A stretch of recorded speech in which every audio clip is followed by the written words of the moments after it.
Okay, great. I think we can get started now. So thanks everyone for joining. I'm really excited to be here today. So my name is Bob Exedat and I'm going to be your chair for the panel today. I am a delivery manager based at a UK-based charity called Citizens Advice. I'm a delivery manager, and what that means is basically I help teams to deliver their products, and I do this by building and motivating my teams. And I'm passionate about building inclusive teams and building inclusive ways of working. So that's why I'm really excited to be here today and welcoming this panel. So we brought together a really great group of experienced inclusive design practitioners today to learn from them about their experiences. So today we'll be talking about advocating for inclusion and how to bring inclusion into your daily practice. As designers and researchers, it can be really challenging to get buy-in from stakeholders to do inclusive work. Here, we hope to learn what has worked for them in the past. So we'll be spending around 45 minutes on questions we've prepared, and at the end, we'll have 15 minutes for your questions as well. There is a Q&A tab on Zoom that you can use to ask questions throughout. So it's usually at the bottom of the screen. And then what we'll do is we'll pull the questions and then we'll feed them to the panel at the end. So now moving on to introduce the panel, I'll let them introduce themselves as well in a moment, but just a brief introduction. Kate Kalcevich, first of all, is joining us from Toronto, Canada, and is the head of services at Fable, a leading accessibility testing platform powered by people with disabilities. Then next up, we have Shabira Papain, who's joining us from London, UK, and has extensive experience of designing, implementing, and evaluating health inequalities in digital health innovations. And finally, we have Rebecca Brooker, who is not joining us from Buenos Aires. She's joining us from Brooklyn, New York, and is the co-founder of the Queer Design Club, which is an inclusive space for queer designers to connect. And they also have a directory which enables people to find queer designers with various passions and specialties. So yeah, before we launch into the questions, I just wanted to give a brief moment to allow each of the panelists to introduce themselves a bit. So without any kind of particular order, I was going to perhaps hand over to Kate, and then you can pass the mic over to whoever you want next. All right, thank you. So yes, I'm in Toronto. I'm head of services. Another point to know about me is I'm a person with a disability. I wear hearing aids in both of my ears. I read lips, so masks have been terrible for me. And I'm also paying attention to the transcript here as well. I started my journey into accessibility in 2001, so 20 years ago. I've been doing this for 2 decades. Started my career in government, and I'm in Ontario, so we are one of the most progressive governments when it comes to legislation around accessibility. And I was a web designer at the time, and so I learned all about accessibility because I had to for my job, and it just really became something that was very interesting to me, and it felt like a unique challenge. So throughout my career, I moved from web design to doing user research, including usability testing, and trying to do that in an inclusive and diverse way in a organization that really wasn't ready for it at the time. And then trying to just advocate for that throughout my career, and then eventually moving into leadership positions. And now my focus is mostly on helping enable other organizations to do inclusive design and teaching others. And I will pass it over to Shabira. Good afternoon. I've had a slightly different trajectory. I think my passion for wanting to do all things inclusion come from an ache and a need and a desire to make sure that we're building a world and systems particularly that are equitable and that dismantle inequity of all kinds. I've got a very diverse background. My parents are multi-ethnic. I'm a migrant, I'm a solo parent, I have children with special needs, my son's on the spectrum, and all these multiple layers of intersections really influenced everything and the way I live my life, but then the way I approach my work.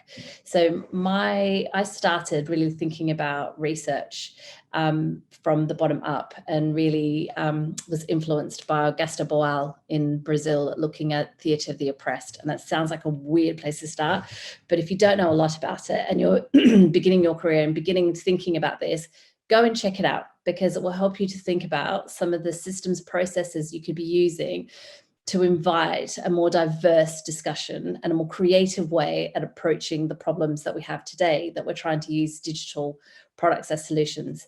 And so I started doing that for face-to-face services, and then moved into digital, developing an app that was tackling inequalities around maternity health outcomes in the UK. Black women are 5 times more likely to die during pregnancy. Brown women, Asian, I don't like that term, are 4 more times more likely to die. We're more likely, brown and black women are more likely to be taken into care. And so there's all these multiple layers. And so I was thinking about how can we use digital to democratize access? But fundamentally, if you want to do something like this that will positively disrupt, those services need to be used by those groups who experience the poorest outcomes. And there comes in the heart of inclusive design. And so I hand over to Rebecca. Thank you, Shabira. Hey, everybody. I am Rebecca Brooker. I am a Trinidadian-born designer, usually based in Buenos Aires, Argentina, but currently in Brooklyn, New York. I am the founder of Queer Design Club. We are an online global community for LGBTQ designers and people who work in design. You don't have to be a designer to join us. I founded QDC back in 2019, when really I had graduated college a few years before and was looking for a space online that represented LGBTQ people in design, and found that there weren't that many spaces. There were a couple of organizations like Out in Tech, Lesbians Who Tech, that were more focused on the general world of tech in Silicon Valley, but nothing was focused on people in design specifically. And I wanted to create a space where I could really meet people to talk about, hey, I want to design for a queer project, or I want to be able to contribute during Pride Month, and find things that really felt relevant to my skill set. Growing up in Trinidad, we didn't have a lot of LGBT representation. So that was something that I've always looked for in my life. And you know what they say, well, when you don't have it, you have to make it. So that's something that I'm very interested in. Over the past couple of years, we have a proprietary piece of research that we do, which is called the Queer Design Count. And the reason that we do this research is really because we don't have any data or any information about LGBTQ people in design. So our mission is to survey as many people, LGBTQ persons in design, get their understanding of what it is like to be LGBTQ in the workplace, and kind of what are the challenges that we face. We then turn that data into a biannual report. So we do the survey every other year.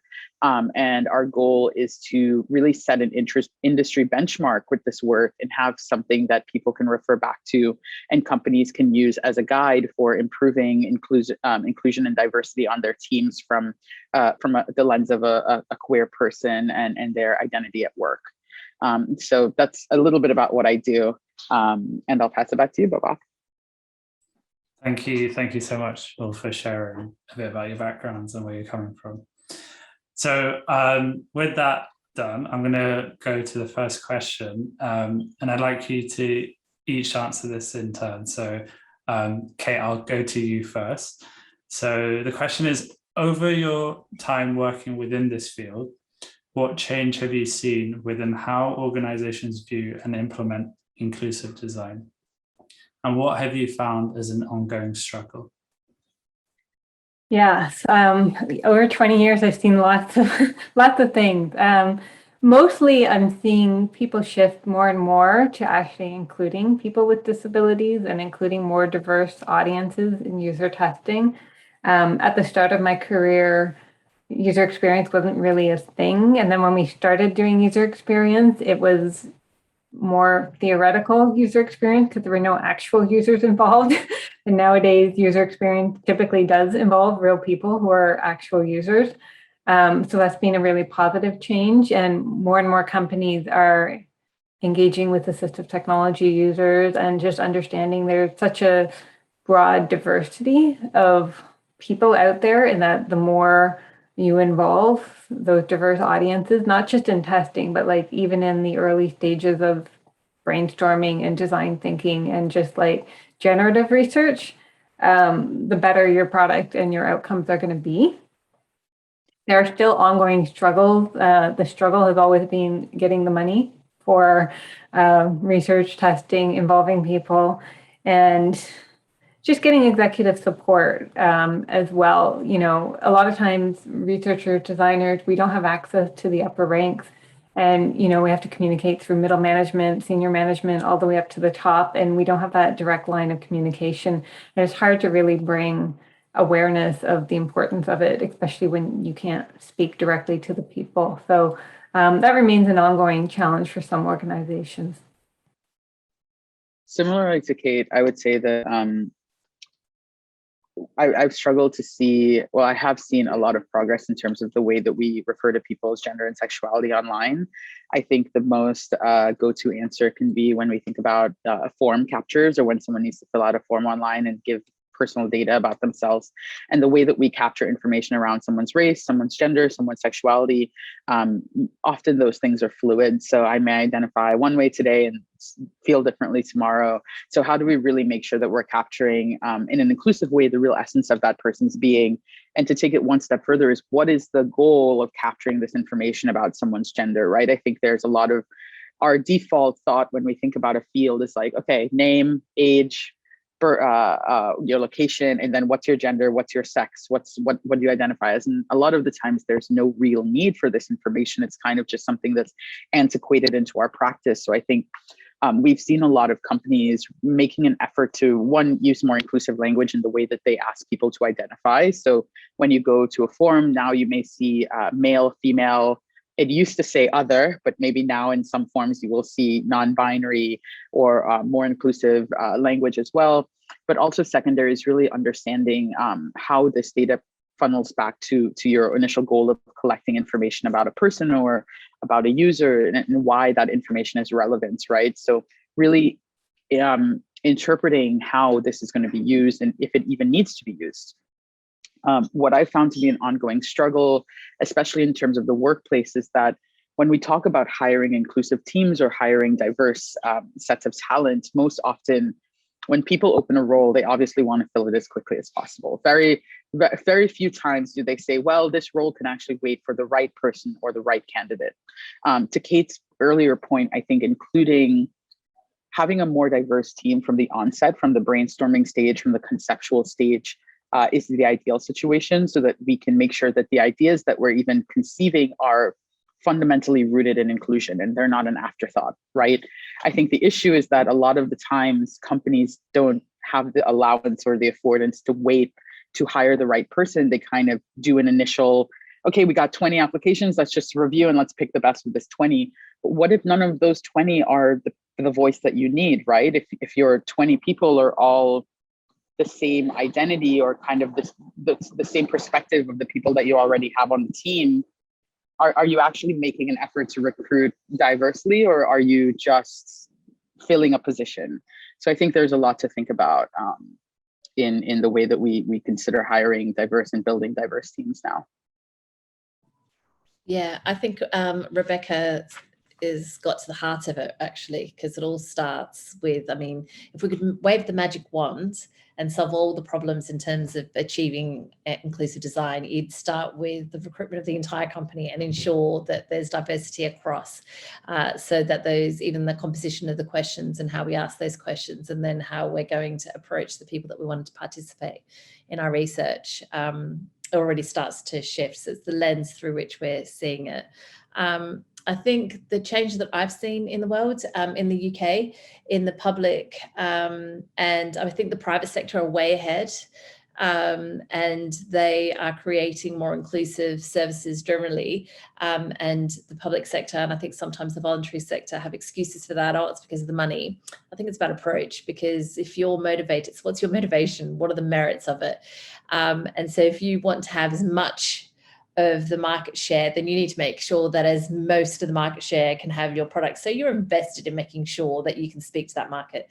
But if you're a health system, you should still want to make sure that everybody can use it. So those excuses don't kind of sync with me. But I think the UK system, the NHS, is like the 5th largest employer in the world. So it's huge and it's chunky and it's complex. And they have only just started. It took a pandemic. It took the world to stop and us told to be locked in our homes and our children not allowed to go to school for the NHS to really see, we understand the merits of inclusion, but just understanding the merits. So they could see that it was problematic because the news was telling them that, you know, lots of Black people are dying and lots of this is happening, lots of people with disabilities. So they've started to understand, like senior leaders who have the power or hold the purse strings have started to see that there's merit in the fact that we need to think about inclusive design. But the struggle always is going to be, that I think in big systems like that, when you're not in a nimble organization, is how that money trickles down to ensure this policy over here that says, you know, so in the UK, we've got the Equalities Act, and there's these 9 protected characteristics. And so when you think of inclusion, think of those characteristics, so sexuality, gender, age, disability, you know. So we've got these 9 characteristics we're supposed to protect, and any public service is supposed to make sure that we can adhere to that. So therefore, if we're designing particularly digital products, and digital health is the largest market, then we should be fulfilling those things. And so letting the money trickle down when you're designing a project and making sure that that's built in, because someone researching me, and I'm not like, you know, so if you're ticking a box and you go, okay, well, there's a brown person, we'll get Shabira and she'll participate in user research. Look at that. 50% of our people have taken part. No, we don't want Rebecca, the Shabiras and the Bobaks. No, we're not those people. And so thinking about it through intersectionality, that is a struggle, because you can't just look at ethnicity. You've got to look at multiple layers of what's going to be the barriers. And that's what's hard. And that requires a little bit more time, and that requires money, because that means we're not telling our user researchers just to get a whole bunch of like 10 interviews done today. Because if you've got someone with English as a second language, they're going to need, if your interview is structured in an hour, then you're going to need 2. Because you're going to need to go slow, you need to check in. I'm going to say that a lot today. Check-in is like the thing that we need to do more of, and not assume that the assumptions that we have about the world, what we think we've heard in the research and in the design process, we've got to go back and check with those communities that we're serving. Thank you, Shabira. And I think that that point about how you know, your point about the NHS and how we might scale this inclusion is something we're going to discuss later, so keep that thread in mind. Now moving on to perhaps more practical things, and I think perhaps some of our audience might be wondering about these things as well. What techniques do you use to get stakeholder buy-in? And when I'm asking this question, I'm thinking broadly. Do you use quantitative things, facts and figures to prove your point? Or do you use qualitative things like stories to evoke empathy, shared experiences? I'm opening this to anyone on the panel, so feel free to jump in. So at Queer Design Club, we try to start all of our projects rooted in some data point or data that we've collected about our community. I think one thing I learned really early on, starting a community kind of from scratch, and not having anyone. To be quite frank with you, I wasn't into community building before I started building a community. I started from zero. So I think the interesting I learned in the beginning was really that you can't build for people based on an assumption. I'm a queer person, but I can't assume to know every queer person's experience, right? The things that happen to me are still rooted in a place of privilege compared to what other people are going through. So how can we really understand the depth of the issues that may not even touch me personally. And that really started with us looking into our community and trying to find the answers. So I mentioned it before, but the data and the research that we do in the Queer Design Count really helps us to ground ourselves in what people are experiencing. And the survey itself is a mix of both qualitative and quantitative questions. So we ask people, yes, tell us about the numbers of your income levels, and we'll create data and a chart and talk about if gay people are making more than lesbian people, and if white people of color are making more than, and queer people of color, sorry, if white queer people are making more than queer people of color. Sorry, my brain is broken. But there's also that qualitative part where we get to listen to people's stories, and we get to hear from, in their own words, what they experience and kind of what are the things that challenge them. And that is what we use to really ground ourselves and be able to synthesize that and take that data back to companies doing the hiring and taking it back to the corporations and say, hey, over 60% of our respondents said that their DEI trainings didn't include a section on gender and sexuality. And that's not a comprehensively robust or inclusive DEI training. It's just not, if you're not talking about how to coexist at work with people that don't share the same sexual identity or gender identity as you. So we really use our data that way to be able to focus and make sure that we're coming from an informed place, and that we're not just assuming to know what we think the queer community is experiencing.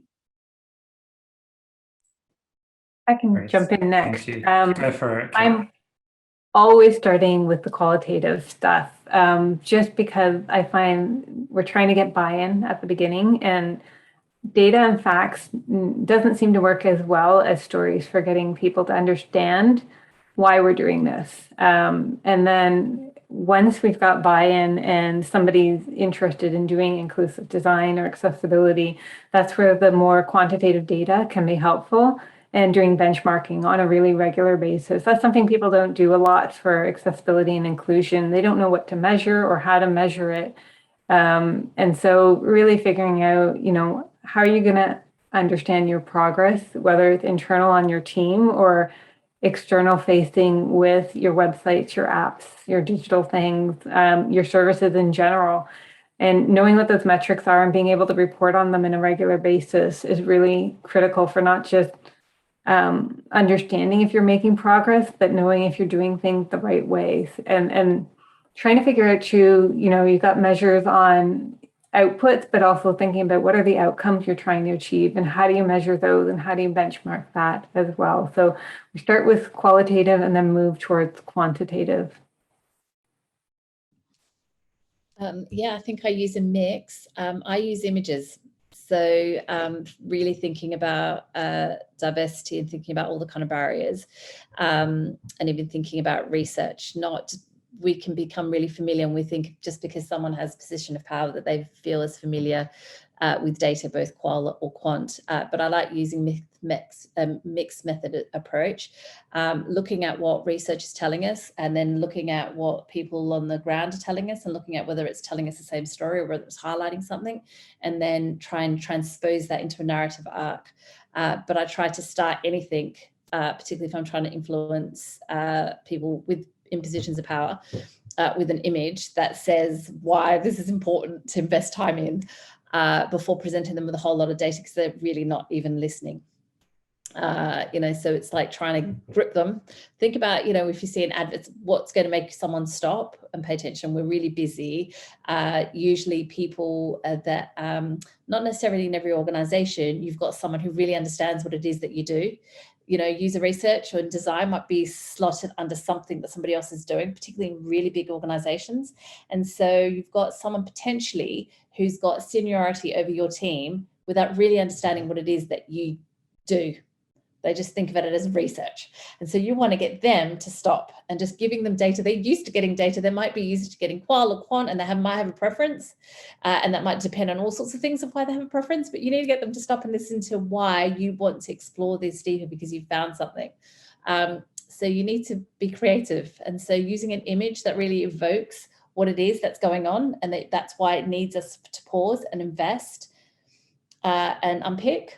So I look, and there's, we think in pictures anyway, so it works better for people, but that's my approach. Great, thank you all for sharing. I just wanted to take a moment just to remind the audience that we do have a Q&A functionality. So if you are thinking of questions, if the audience, the panelists' responses are inspiring you to ask some questions, do feel free to ask them, and we will sift through them at the end and try to answer them. So moving now on to the next question. This is about research, so these about practical tips for user researchers. Many user researchers and designers want to bring about change, but their organization itself can often be a constraint. That can be because there's resistance to bringing about that change, or because they don't want to be seen as being particularly progressive. It can be a whole host of reasons. What advice do you have for them in moving past this blocker to bring about an inclusive process? Again, this is for the whole panel, so feel free to jump in and pass it around. I can jump in first. I know when I started, I certainly didn't have buy-in or budget to do any kind of usability testing or user research. So that was a challenge for sure. And I sort of started in the very early days just doing guerrilla research, where you just kind of go out there and you do what you can. I remember we took an iPad and we were in like the government services office where people would line up to renew their driver's license. And we did like free user testing there because everyone was like a captive audience. They were waiting for a long time to get their government services. So we had our iPads and we were doing our user interviews with their consent and permission, of course, at that time. So a lot of times in the early days, you might have to get a bit creative. Or the other thing you can do is just focus more on advocacy. There are lots of events that happen every year: National Accessibility Awareness Week, Global Accessibility Awareness Day in my particular field of expertise, which is, people with disabilities. And I'm sure there are other events related. We've got Pride Month here in Canada. There are all kinds of events where you can kind of bring awareness to the need by doing something internal in your organization and organizing that before you have, buy-in for things, just at least making people aware of the need for it and that this is out there.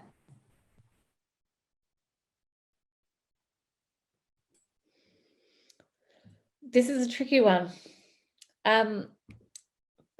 because there's a tension here that I think, especially those of you who's just started in your journey and you got to be more conscious of and be explicit about, it's you are the change, right? Like you're changing the world right now. So don't forget it. And don't be complacent. And so, those of us who've come before you, we've been doing this for a bit of time, and we've started to, move things. And now you guys have just got to kick the walls over. So it starts with you, first of all, not you trying to don't hit your head against the brick wall, because you're not going to win. The wall will. So don't start hitting your head against the brick wall. First of all, start with you. Be aware of your own power and privilege, and do whatever work you need to do in your life to be more and more aware of your own power and privilege, and to walk through the world inclusively, right? That's what you need to do. Then align yourself. And so you join communities like Rebecca's and whatever other online communities, because the world is small. It's shrunk now. We can look at us. We're in an international conference and I'm in my living room. Right? So the world is small. So then go and align yourself and get allies wherever they are. You go find them. Yeah. So you do the work, make sure that you have a diverse group around you. Don't just surround yourself with people who look and sound like you, because you're not going to stretch your mind. You're not going to be critiquing yourself. And so that doesn't mean you dump your best friend.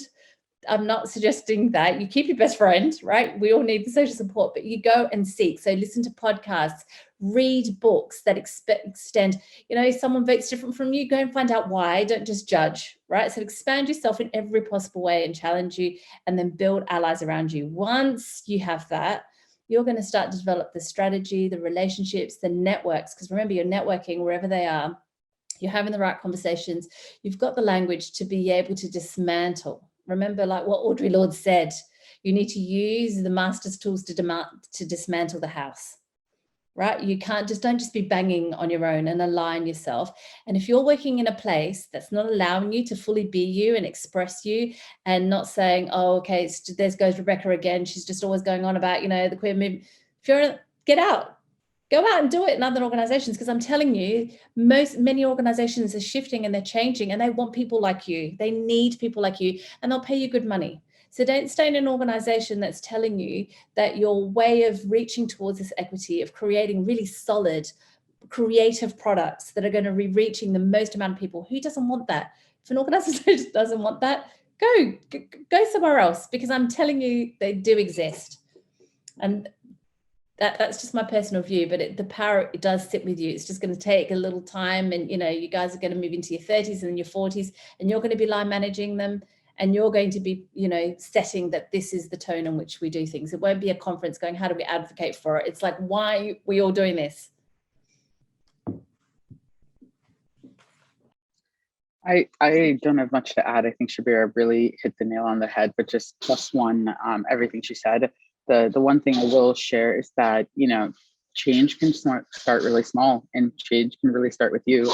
It doesn't need to mean that you overhaul the company's entire healthcare plan to be more trans inclusive, right? That's like a task for a group, not necessarily a task for an individual. But with that being said, there is so much power in individual action.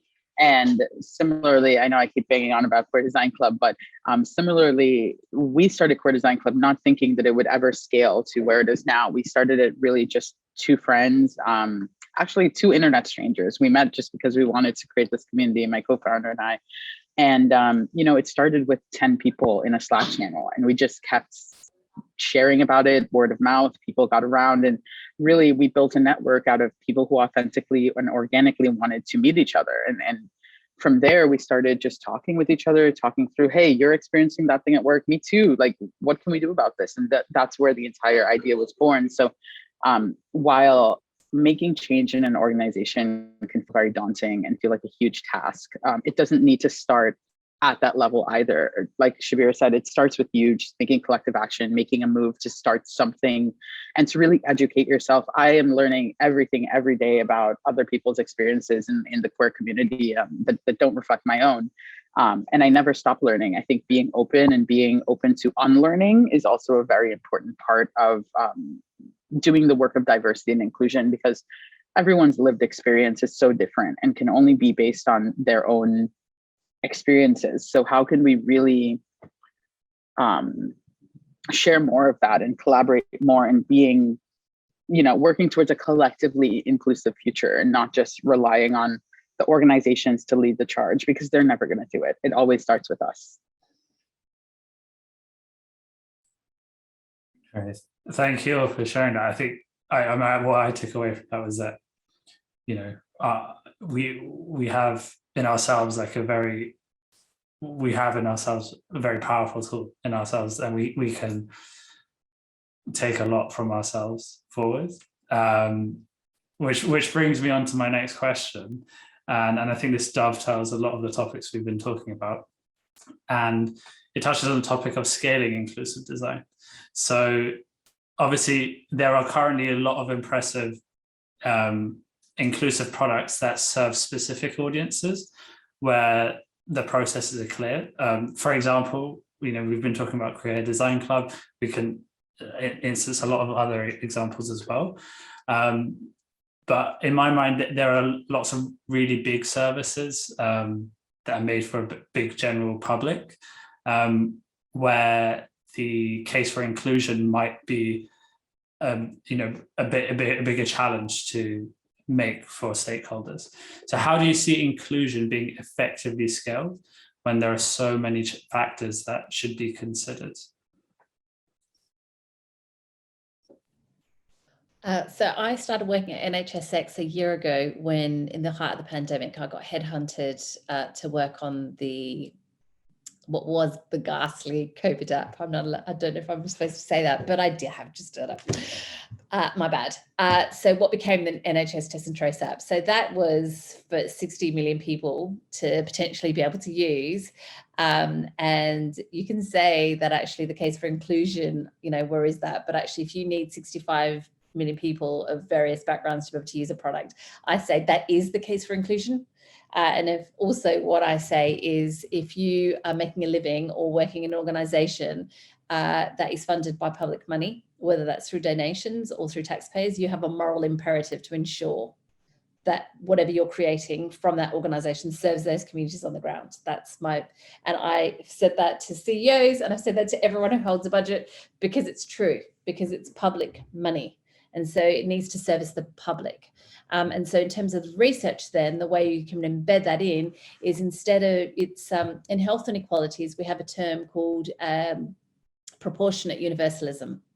And that is, you build services for everyone. So the NHS, you think of an NHS app, for example, or any kind of health app, right? I need to book with my GP and get my records or anything like that. And so you're building this product and this service for everybody. But what you do is, when you're building it, you make sure that it's particularly sticky by designing it and testing it with those communities who are most at risk of being left behind or not being included, right? So you're building it for everybody, but you start the research and the design process with those communities who are most at risk of exclusion, who are most at risk of the poorest outcomes. You start with them. You don't go and get the easy people like those of us on this call, right? You start with the people who you're going to find really hard to get, and you start the conversations with them, and you build a matrix in terms of, when you're designing your protocol and you're going to your research company or you're doing the research yourself, you make sure that it's a matrix, that you're thinking about intersectionality, so that when you do look at ethnicity and you're thinking, okay, I need a bunch of brown people, you're not getting Shabiras. We don't want Shabira. Well, we might want her later on, but she talks too much. So we don't want to start with her. We might want to start with Shabira's grandmother, who didn't speak English very well, and actually she still was going to need to use this app. And so how we're going to make sure that she can get it. So you think intersectional, think socioeconomic. Think NEETs. In NEETs in the UK, that's not in education, employment, or training. Yeah, that's one way. So you don't go and ask people about the income. You find out, like, before, you had a baby and you started going, like, tell us about and so you look through those layers and you make sure that you start with them. And so I'll give you an example, because I managed to do this in 4 months. And so I had 4 months to stand up a whole research team within NHSX, so thinking national, and turn out research, all within 4 months. And we managed to do it. And the way we managed to do it is using the data. Remember, we said we start with the data, both qual and quant, and we looked at and we chose 2 regions in the UK that were disproportionately negatively impacted by COVID, but also had long-standing inequalities. And we're using that data to justify why we're starting geography. So when you're trying to do something at scale, you need to be able to be bifocal. You need to be able to look at the specific and move back towards the general, and you need to be able to go back again.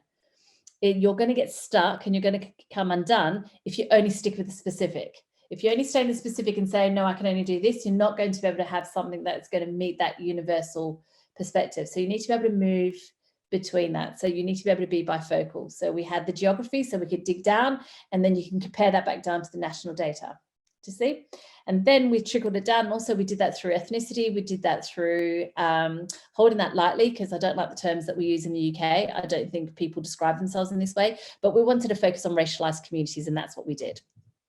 We were looking at disability, we're also looking at age, looking at all the other risk factors that people had in terms of this particular product we're looking at. And we built a team that then was with groups of community researchers, because our research team in the UK, and I'm assuming in most Western countries, but particularly within the NHS and Department of Health, were white, middle class, well-educated people, right? So they're not representative of these communities who often get left behind. So they don't speak their language, in inverted commas.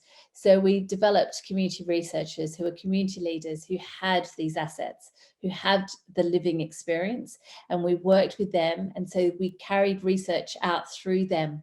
So they helped to set the research questions, they interrogated the research questions, and most importantly, remember I said we need to always check in. We came back to the check-in. It meant we had a place to check in the assumptions when we distill the findings. We had a place to go, this is what we think we heard. And this is the sense making that we've made. Is this correct? And they'd say yes or no. So they would corroborate. They would give us legitimacy to proceed because we were checking in, and they were checking in with those communities. And we were able to set that up in 4 months. And in 4 months, we undertook research with, people who are called hard to reach in this country, with nearly 2,000 people over a range of areas that included mental health and maternity and all sorts of other things. And so the scaling up happened because you use the research to help, but it's that bifocal, but also creating a diverse team really quickly. So I wasn't going to be able to train a whole new set of community research of user researchers, but using that community research coupled with gave the user researchers another perspective that they wouldn't otherwise get. I'm going to kind of echo the same thing. When we think about designing a service, we want to push people away from designing for averages. There are no such thing as averages. There's a great book by Todd Rose called The End of Average, worth reading, that talks about this idea. You look at who are your outliers of the service, people you might not even think might even need the service, but like outliers who are using special technology, maybe they have assistive technology, or they're like complex intersectionality, that kind of thing. If you design for those people, you capture everyone. And so that's a really straightforward way of doing it. Think about your outliers, design for them, and then go from there.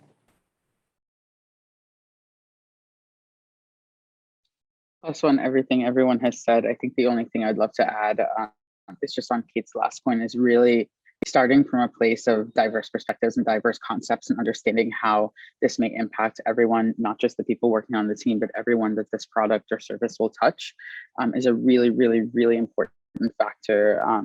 We really need to be thinking about how everyone's lived experience can contribute different values and different perspectives to a project, regardless of how the project is going to result. Like, it needs to be able to be diverse from the jump, and not, like I said earlier, not on an afterthought. So.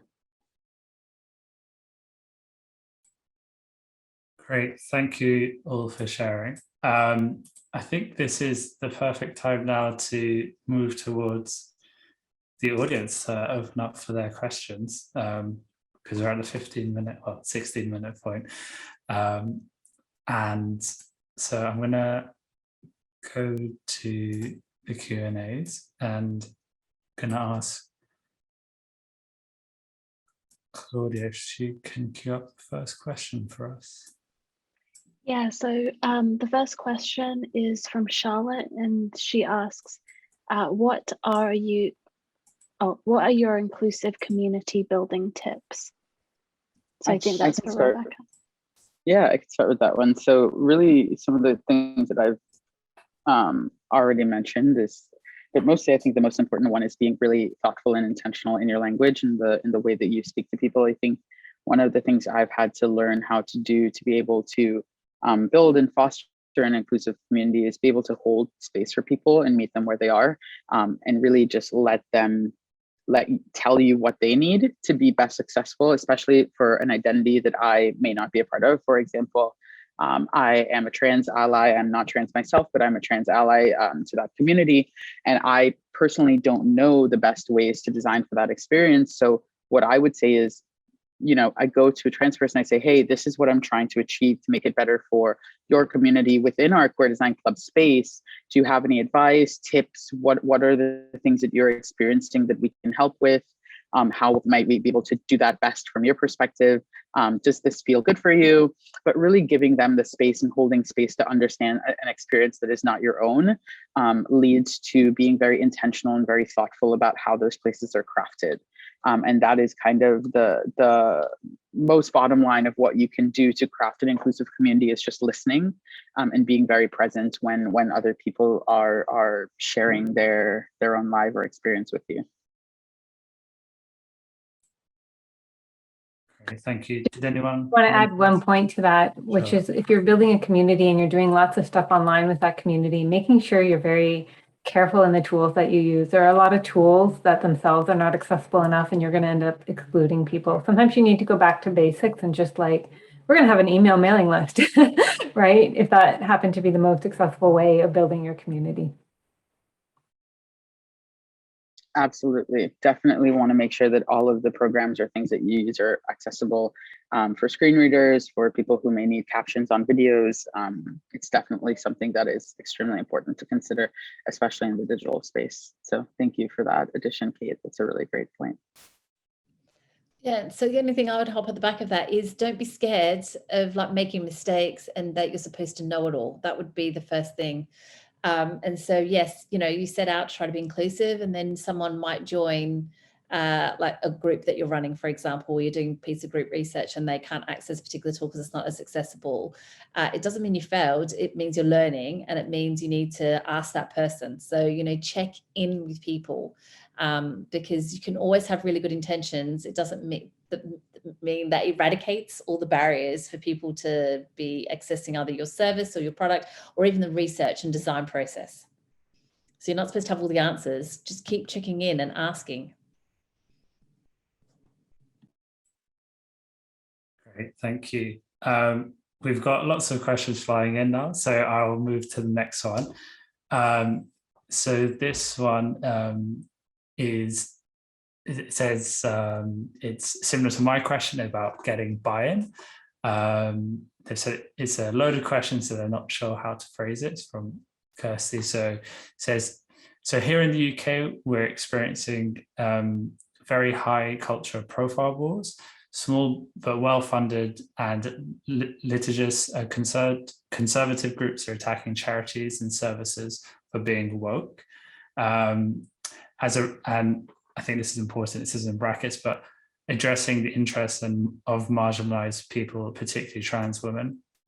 As a result, organizations can be particularly risk averse when it comes to inclusivity, particularly taking an approach informed by social justice or equity rather than equality. I'm genuinely anxious about this backlash at the moment. It may be that none of the speakers have had to address this, but if you or other conference attendees have, I'd love to know how you've dealt with this messy and scary issue.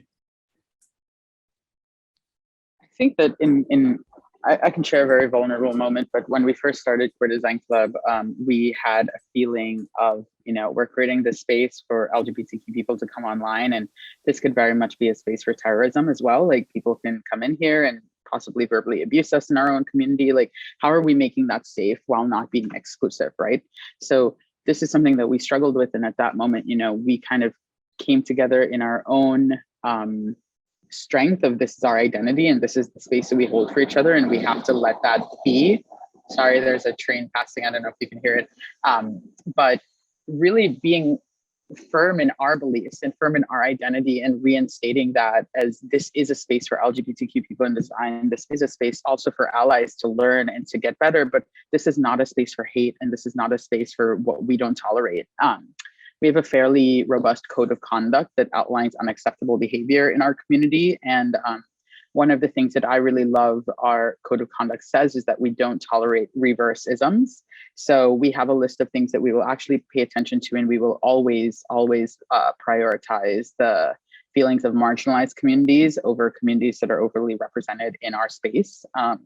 Specifically, what that means is we will always prioritize the experience of queer people of color versus white queer persons in our space, which there is a lot of. So being really, really, like I said, thoughtful and intentional about, you know, what we do accept and what we don't accept, and having a code of conduct that is transparent and guides those behaviors in our space is really important, and has helped us to create a foundation where people understand what is accepted and what is not accepted. And when an incident does happen, we know how it will be dealt with very clearly. It's outlined there.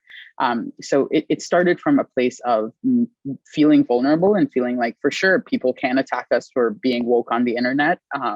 People can attack us for standing up for trans designers, for sure.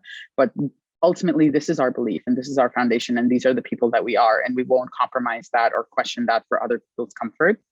And that's something that just takes a lot of strength to be able to embody and live through every decision we make as an organization. It's backed up by that feeling. Just to come off the back of that, I think that was it's sad that you think it's a loaded question that tells us something about what's going on in the UK right now and in other places around the world, where we've got lots of right-wing movements in.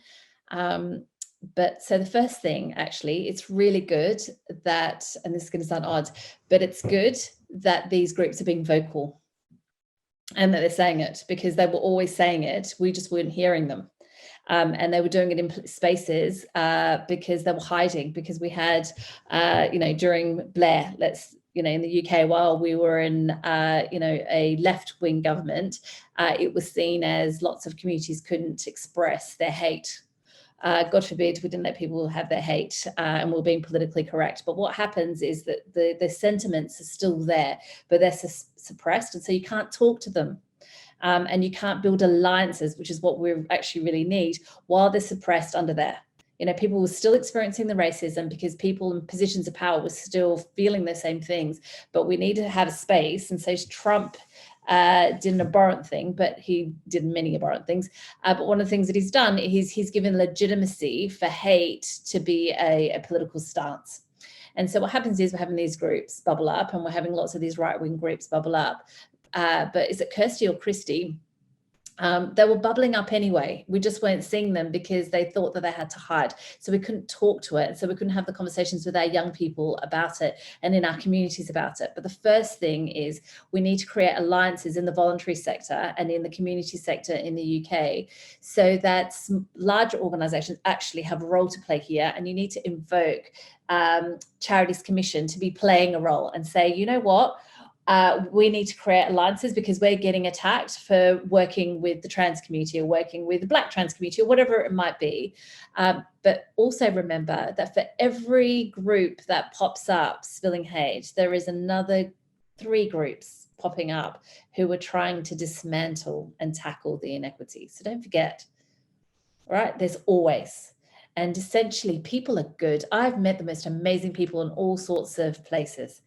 And use history to show. If you think about with the miners' strikes, what happened with the miners' strikes?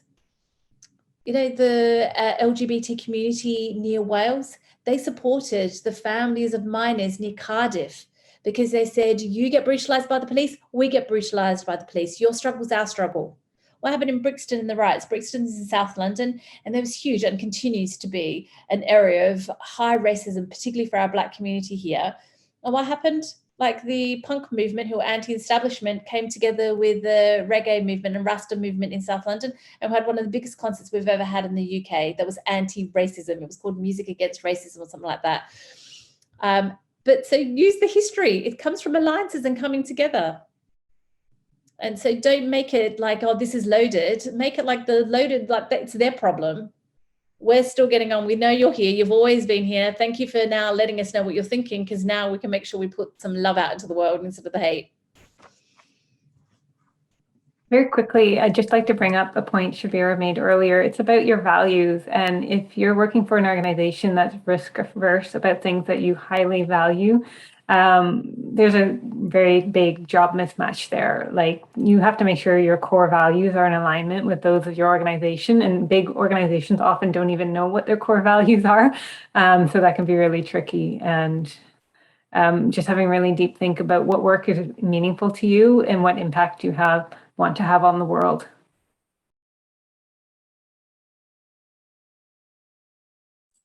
Great, thank you very much. So the next question is from Kate.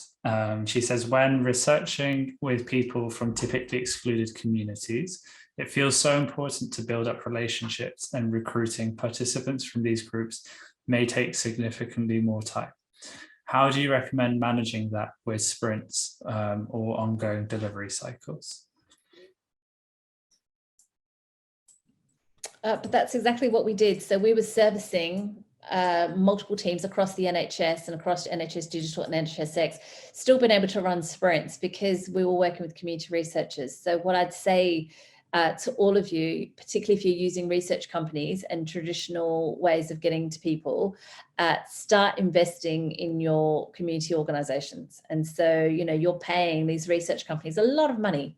And you've got to give them better briefs that make sure that they take a matrix approach, intersectionality into account, but build alliances with grassroots organizations because they're catching the people that you dream of catching. And it goes to another question I think Imran put in there about non-digital users. Connect with the voluntary sector. And I'm talking about grassroots. I'm not talking about your big national, because they suffer in the same way. They can't reach those people either. But the smaller organizations, food banks are amazing.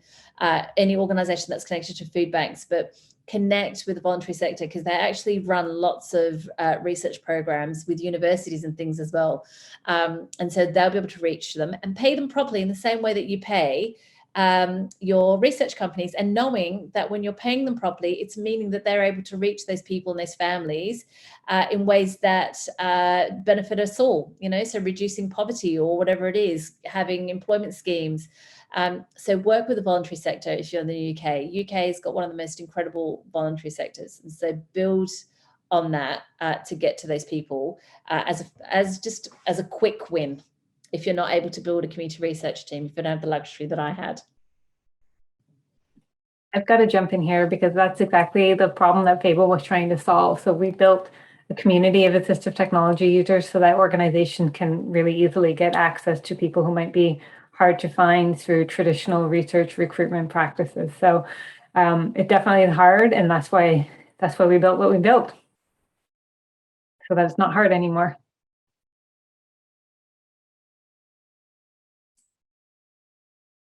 Great, thank you so much. I think that is all that we've got time for today. We've only got 2 minutes left, so there were a lot more questions that we didn't manage to get answer, but I think, Claudia, you're going to save them, and perhaps we might share them round if the panel are up for it and have the time, and if you were interested to kind of see what else were the audience were discussing, and yeah, we can get back to you on that. But yeah, just thank you so much to the panelists for kind of joining and sharing your thoughts, and for a really interesting discussion today. And thank you for all the audience for joining today. We have a workshop later today, so we hope you can join then. There's still a few spots left for that, so contact Claudia if you do want to join. And tomorrow we will continue with our talks, Talk C, which is all about looks within, for where we'll hear from people within the field on how to make our workplaces more inclusive. So much more about kind of what we've been talking about today. So thanks again for joining, and hope you found the discussion useful. Thank you. Bye. Bye, everyone. Thank you.